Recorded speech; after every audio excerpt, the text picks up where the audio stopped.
好來繼續來看總預算有上新的進度。立法院國黨團有共識，後禮拜由立法院長韓國瑜調集協商處理。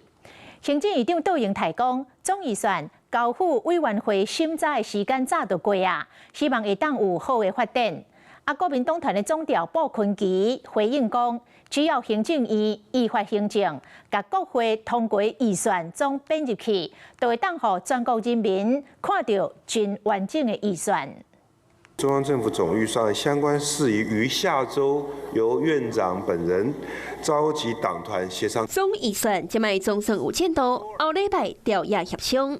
也毋過紅社講，本地佇今仔日立法議會都希望會當復位。也毋過國民黨團大會無達成最後的共識。只要行政院能夠依法行政，依照憲法相關的規定，能夠把國會通過的預算都能夠足額的編列。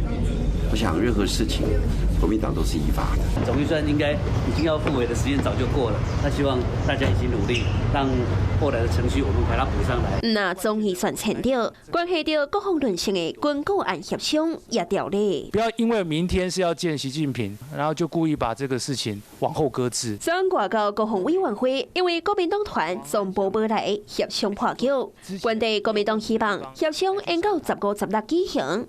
也毋過後禮拜國民黨即個調委馬文君佇這兩天安排前往東部考察，和黨團的協商時程閣增加變數。國防部長高立雄講，協商無一定要甲委員會行政白做伙。